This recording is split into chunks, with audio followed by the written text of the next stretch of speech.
So what we're doing today is we're going to be working with pricing matrices. Now, the whole point of what we're doing today is we're going to be looking at how a small change in the price of one object might affect several locations. And now, realistically, all these examples are very simple examples. Most matrices are going to have things like price, cost, shipping, advertising. There'll be several variables built into it. You'll see how that we can take a simple system and affect a larger outcome. So what might make sense for an individual store might not make sense for the system as a whole, depending on what all it affects. So let's jump into our first example. We have Publix selling apples for $3, oranges for $2, and mangoes for $5. Their 9-mile store sold 12 apples, 3 oranges, and 14 mangoes. Bayou store sold 9 apples, 11 oranges, and 13 mangoes. And their Cervantes store sold 12, 2, and 15. We want to create a revenue matrix so the store managers can evaluate their revenue based on either total revenue or revenue by category. So the two matrices that we would create is we'd create the price per apple, the price per orange, and the price per mango. So 3, 2, and 5. The second thing is we're going to list our stores in a horizontal format, because the alternative, if I listed apples, oranges, and mangoes vertically and I had a pricing matrix of this, when I tried to find the dot product, I'd multiply apples, apples, and apples times the price of apple, price of orange, price of mango. That wouldn't make sense. So I'm going to have to do a horizontal format. So store A, B, and C, apples, oranges, mangoes. We're going to check out the two ways that we could work this. So I could multiply price times this, but I've noticed that when I try and find the dot product, I have one aspect times 3. That won't work. I'm going to have to put the number or the quantity out front in the pricing matrix over here. And then at that point, it just becomes the dot product. We multiply the 2, boop, boop, boop. We get our value right here. So I, as a manager, or you as a manager, would be able to look at, okay, store A, which was our 9-mile location, made $112 in the produce. Bayou made $114, and Cervantes made $115. So right now, Cervantes is the lead seller. But if I make an adjustment to the price of any one fruit, it may change the entire dynamic. So if I change the price of mangoes, maybe this will come down all the way. And it's going to give us a more realistic expectation of what is going to work best for the entire region, as opposed to how do I maximize this store's profit? Because maybe that will then bring customers over here. Again, the applications are very in-depth. We're just taking a very superficial look at how might we set this up. And so let's jump into question number 1. We've got a very similar example. Winn-Dixie is selling meat by the pound. We got chicken at $2, beef for $5, and fish for $9. And it looks like we've got again, very similar. We have a 9th Avenue location selling chicken, beef, and fish, a Seward location selling chicken, beef, and fish, and the 9-mile location selling, again, chicken, beef, and fish. So what we're going to do is we're going to set up our pricing matrix. So I'm going to take my pricing matrix of chicken, beef, and fish. So I've got $2 for chicken, I got $5 for beef, and I got $9 for fish. And now I don't really need to put the variables, but what I am going to check is I'm going to check to make sure I'm listing it in the correct format. So we know that we're listing the horizontal format. So this would be, let's go ahead and say this is my 9th Avenue location.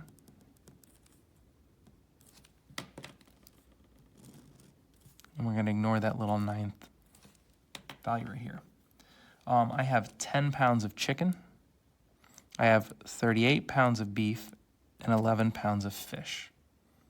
And so what I'm looking at right now is if I try and find the dot product, I've put my pricing matrix on the wrong side. I need to move that over here. So let's go ahead and set that back up. So $2 for chicken, $5 for beef, and $9 for fish. I have the price of chicken times, or I have the pounds of chicken times the price of chicken, pounds of beef times price of beef, pounds of fish times price of fish. So that works out. I have our Seward location, so 39 of chicken, 26 of beef, and 11 of fish. And then I have our 9 mile, which sold 17 pounds of chicken, 41 pounds of beef, and 38 pounds of fish. Again, we notice each one of these is chicken, beef, fish, chicken, beef, fish. So this is going to be our setup. And so let's look at the result of this scenario. We're going to crank this out because it's going to speed things up. So the dot product of the first column is going to be 10 times 2 plus 38 times 5 plus 11 times 9. It's going to give us 309. Actually, we're going to flip this over here and say 309.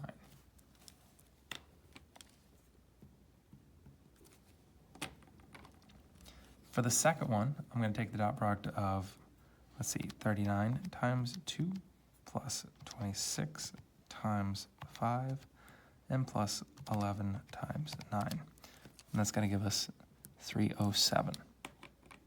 And then for the bottom, I'm going to take 17 times 2 plus 41 times 5 plus 38 times 9.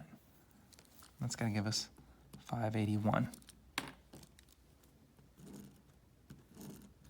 Awesome.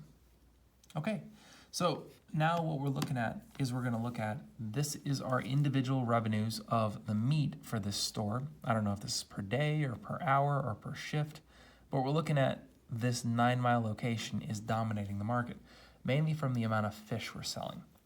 And now what you might be tempted to do is, let's say at the sewer location, we're selling a lot of chicken, a lot of beef, and not a lot of fish. So you may want to drop the price to increase your fish revenue, which would be good for the store. But with the amount of fish this store is selling, if the customers, let's say these are within driving distance of each other, they'll just drive from store A over here to store B, or I guess technically from store C to store B.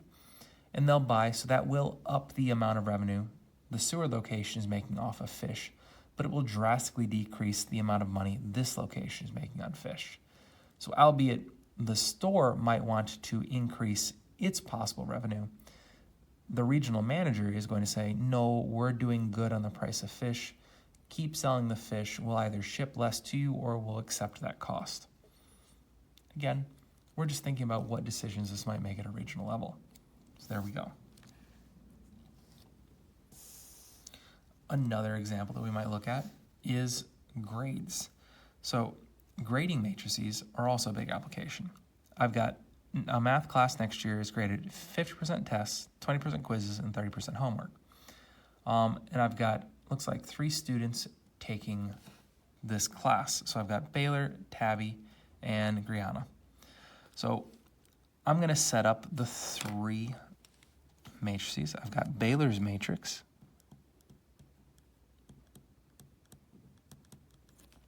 which she made an 85 in tests, a 60 in quizzes, and a 95 in homework. Now I'm going to really quickly check that out and say, okay, if this is test, quizzes, and homework, I need my pricing matrix to be test, quizzes, and homework. So let's set that up. So test, the weight is going to be 0.5 for tests, test, quizzes, homework. So 0.20 for quizzes and 0.30 for homework. Awesome. So that way it's set up uniformly. So that's Baylor. Let's look at Tabby. She makes an 80 in tests, a 75 in quizzes, and an 80 in homework. And then Griana, we have making a 90 in tests, a 70 in quizzes, and a 60 in homework. Okay. So the next thing that we're going to do is we're going to compute their final scores, and that's found by taking the dot product. So for Baylor, I'm going to take an 85 times that 0.5 plus a 60 times the 0.2 and a 95 times that 0.3, which is going to give me 83% for Baylor. Now, if we broke that down individually, we know that 85 times that 0.5, that means she's making 42.5 out of 50% is coming from her testing category. Unlike the other two girls, where the categories are going to be slightly different, she's not earning full potential, but she's earning 42 out of 50 points. That's pretty good. So let's take a look at the other two. I'm going to pop that back in, and I'm going to change the values. We have an 80, a 75, and an 80. So 80, 75, oh, and an 80 times that 0.3. This student makes a 79. And for Brianna, do the same thing. Copy and paste that. She made this time a 90, a 70, and a 60. She walks away with a 77. Probably should have color coordinated those. And again, let's think about what this might affect us, maybe not as a regional manager, but maybe as a classroom teacher. So what we have here is I have Brianna making a 90, so she's doing really well in the testing category, but it looks like quizzes and homework, maybe she doesn't participate so much. Maybe she's either just doesn't want to do the work, maybe she's not attending classes. We don't know what exactly is going on here. But this 90%, albeit she's doing academically the best in the end result, the class as a whole, she's walking away with a C. Now, what you might be tempted to do is you might say, well, how about for Brianna, let's up that testing percentage to better reflect this. Now, what you might end up with is, okay, Baylor's score was heavily influenced by this high homework category, where even though the quizzes weren't doing so good, this student's participating every day on homework. So the score is helped by this category. Where Tabby's pretty much the same across the board. Tabby doesn't care really what's going on. She's between a 75 and an 80 in all categories. But Baylor's relying on this homework, where Brianna's relying on this testing category. So if we want to keep the code uniform across all three students, helping out Brianna may end up being a detriment to Baylor, where you might see her grade dip. Tabby might be the best at quizzes, where if you wanted to increase the quizzing category, you would dip down both of the other students. So we can't make any one decision based off this, because it would generally affect all three students. Awesome. So we're going to try a few other samples. So I've got number 5 here, and it looks like Joseph needs money. He's selling Xboxes, Switches, and PS4s. Looks like he's buying and selling them wholesale and selling them for a profit. Now, I could set this up and treat Xbox, Switch, and PS4 as what we did previously and treat them as stores. But remember, when we work this into the equation, I'm buying and selling. So I'm not sure how I would work in 1, 2, 3 variables into a buy and sell category. So we're going to swap some things around, and let's try out a few different layouts. Okay, so I've got Xboxes, Switches, and PS4s. So my first attempt is, let's just go ahead and say, let's do this vertical. 300 Xbox, I have 250 Switches, and I have 125 PS4s. I'm going to try and multiply that times whatever's going on here. Okay? So now Xbox, Switch, and PS4s means that I'm probably going to be dealing with Xbox first, Switch second, PS4s last. So Xbox, let's see, I have a $200, let's call this buy, and a $350 sell. And the reason why I'm doing this vertical is because I know my row is going to be correlated to my column. My Switch, should have gave myself more room, is bought for $150 and sold for $300. And my PS4s, I'm buying for $100 and selling for $200. And so let's check this out. As the system stands right now, I have Xbox times Xbox, which is good, but I only have one element times 2 elements. So we have something of a problem. Now, if I swapped it and moved this over here, let's say I take our 300 our 250 and our 125. I would have Xbox Switch and PS4s times Xbox Switch and PS4s. That actually works out. So I know that doesn't fit over here, but in both rows, I'm getting a nice and neat distribution. So let's see what that will give us. So for our first row, let's calculate the dot product right here. I have 200 times 300 plus 150 times 250 plus 100 times 125. So I get 200 and 300, 150 times 250, 100. Make sure I type that in right. Oh, 10 times 125. That's why. 100 times 125. Okay. I get $110,000. Now let's take a look at what this row is doing. This is the buy row. So my answer, this is my total investment. He's investing $110,000 to buy the product in order to sell it. So my next one, if I work this out, so that is 350 times 300 plus 300 times 250 plus 200 times 125. That 205,000 is his return. So this is his revenue, investment, or you could say this is the cost. So I have the cost and the revenue. And so this is one way to set it up where I have cost and revenue. I might try and figure out ways to reduce the cost or maybe increase the revenue. I might also want to look at this as an Xbox, Switch, and PlayStation, but I would need to rearrange the matrix in order to do so. So with this, there's really not too much of a cost/revenue. I might look at ways to create a profit, see what this would add up to. Again, I may look at saying, hey, I noticed that I'm doubling my money, and I'm not quite doubling my money on Xboxes. So I might try and set it up to see what the Switches and the PS4s make me in profit versus the Xbox, see if maybe I need to specialize. Again, it's just one initial setup. Okay. Zoom in just a bit.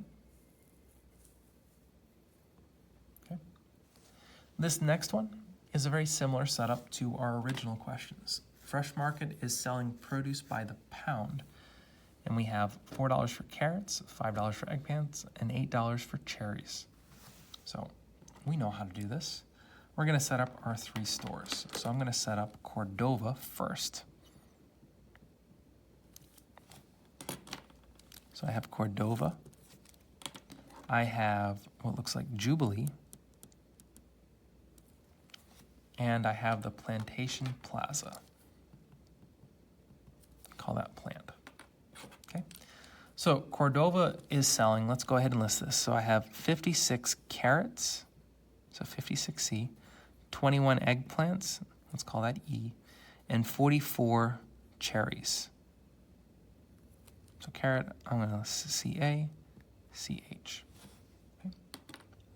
The Jubilee store sold 84 pounds of carrots and 75 pounds of cherries.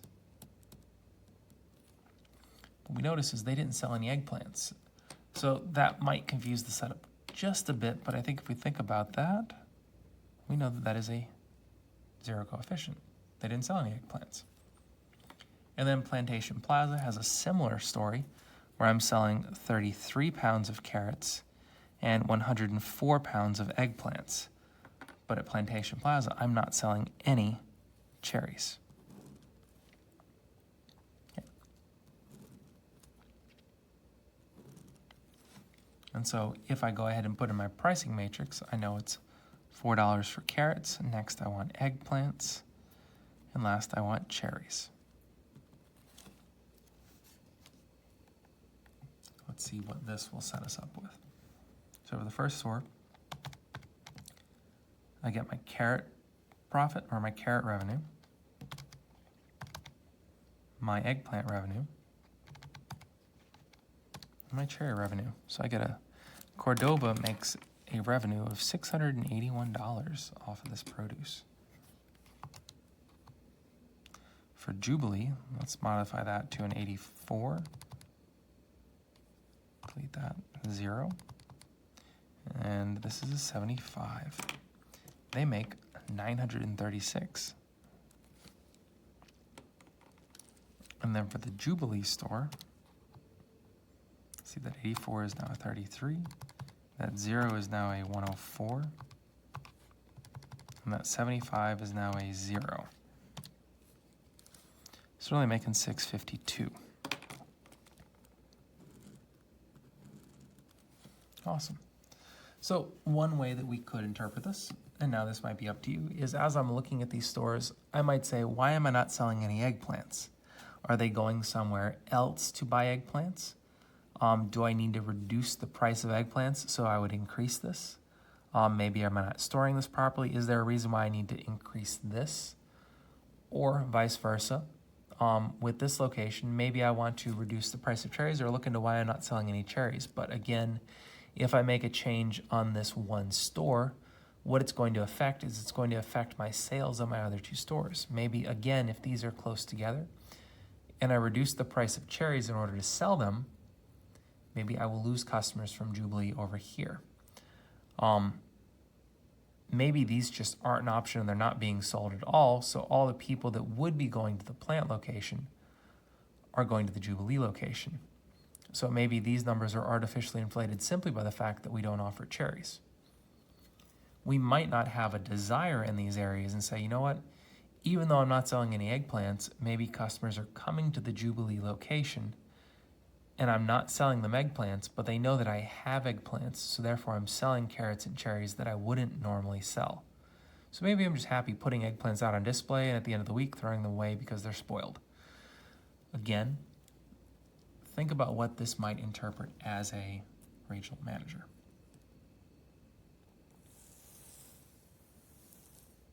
Okay. So number 9. Why don't you go ahead and pause the video, unpause it when you're done, and see what interpretations you might take away from this versus what we take away together in this video. Unpause it when you're done and see what we did. Okay. So I'm looking at a materials engineering class. So the grades are going to be 80% test, 10% homework, 5% events, and 5% participation. So looks like I've got 4 categories. And then as I look down, I've got Grogan, Thames, and Demarin. So I've got 3 students. I'm going to go ahead and list them. I got Grogan right here. I got, let's see, we've been doing red, green, blue, so let's stick with that. Thames and Demarin. Okay.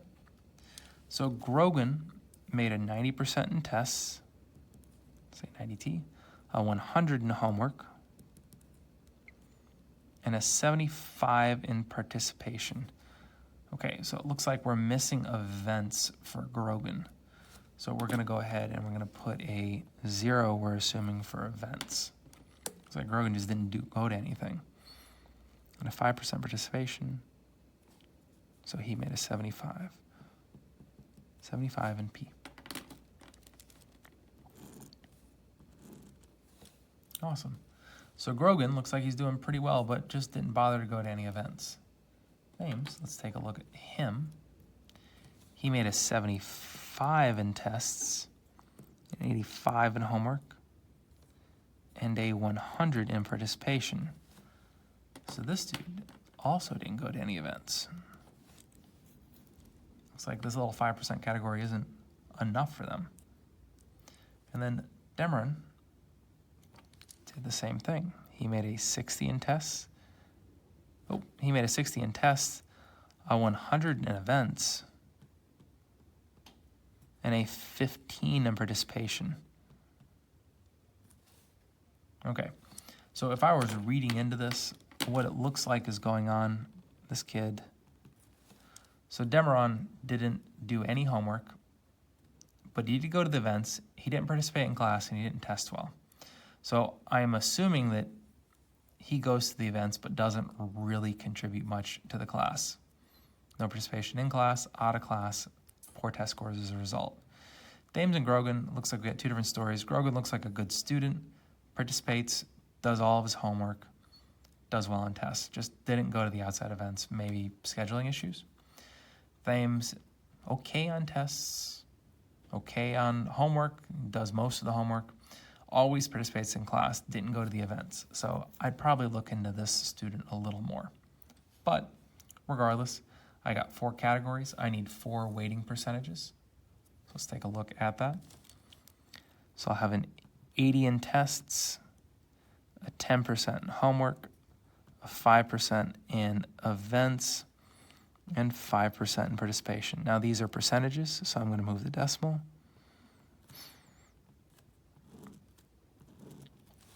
I'm just going to find the dot product of all 3. Oh, yeah. Okay. So you have a 90 times 0.8 plus a 100 times 0.10 plus a 0. Let's just do double 0 because I'm going to plug in. Nope. Let's just do 0 times 0.05 plus a 75 times 0.05. This student walks out with an 85.75. So good job, Grogan. If we'd only gone to the events, that would have bumped up that extra 5%. You would have walked away with an A. So, geez, next time let's do that. Okay, Thames. Let's see. That 90 is now a 75. That 100 is now an 85. That 0 is still a 0. And that 75 is now a 100. He's walking away with a 73.5. Even if he went to the events, that wouldn't really have helped him out too much.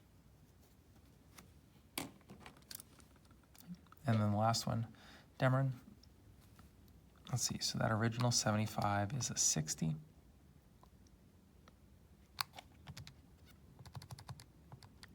That 85 is now a 0. No homework. What are you thinking? Went to all the events, but didn't really participate. So that 100 is now a 15.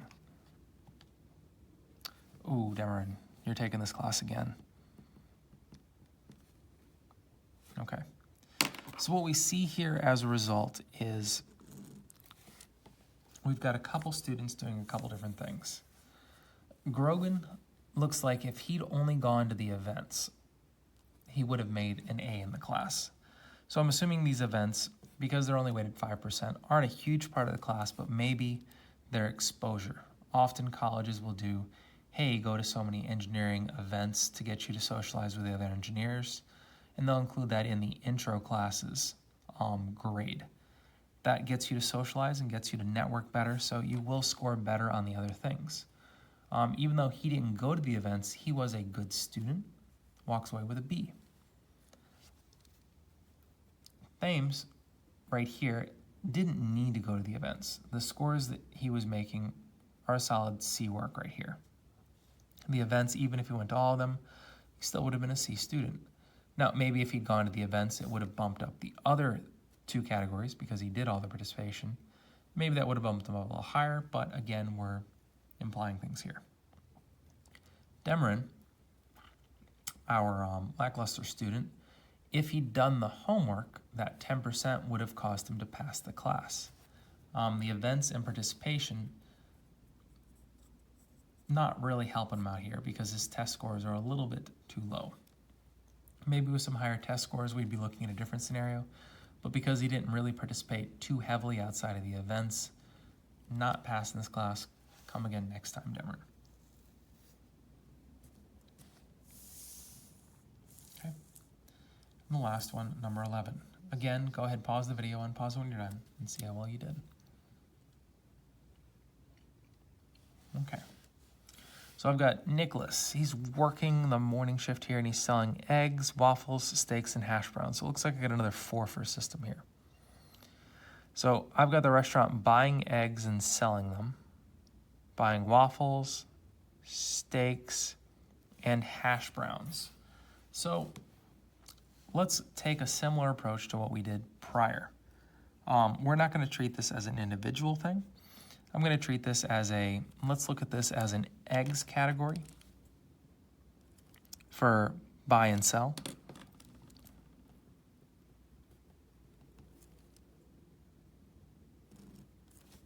So for eggs, we buy them for 12 cents and sell them for 50. Let's do green. So my eggs is a little over. What's next up? We have eggs, waffles. What do we buy them for? 45 cents. I'm assuming we're buying the batter. Maybe we're incorporating labor into here. We're selling them for $4. Okay, so now I've got to make a decision. I'm going to call this $4 that way and go make adjustments over here. So waffles, I got steaks. We're buying those for $3.75. We're selling them for $9.50. And then for the last one, we got hash browns. Those delicious hash browns. We're buying those for 18 cents, so I'm going to put that as 0.18 and sell them for 75 cents. Okay, so we have our buy-sell price. So I have eggs, waffles, steak, then hash browns. So what I'm going to want to do is create an eggs, waffle, steak, and hash brown matrix. Now this isn't price, but it's going to be quantity in this case. So let's see, we sold 27 eggs, 51 waffles, 19 steaks, and 107 hash browns. Now what this is going to do is it's going to give us a twofold category, a cost and a revenue category. So let's take a look and see what we spit out here.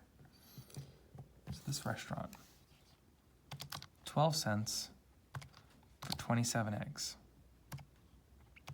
45 cents for 51 waffles, $3.75 for 19 steaks, and 18 cents for 107 hash browns. So this store had a cost of $116.70. Now if I go retype that in and change some of these numbers, so the cost is not 12 cents, it's 50. It's not 45 cents, it's $4. It's not $3.75, it is $9.50. It's not 18 cents, it is 75 cents. Oh, so we made $478.25. Awesome. So again, we're looking at different prices here. Hash browns are only 75 cents. We may want to increase the price of hash browns, but again, if we're selling this much of them, we're making a good bit of money on those hash browns. Steaks, we're doing pretty good on. Waffles, it looks like, has the largest profit margin, so 51 waffles. I may want to see if the price of waffles for $4 would increase that, because as of right now, we're making a buku amount of money. And same with eggs. With this one, with cost and revenue, I'm really not seeing too much on the individual aspects. I could rearrange the matrix to work that, but again, we're just practicing on the setup. So there you go.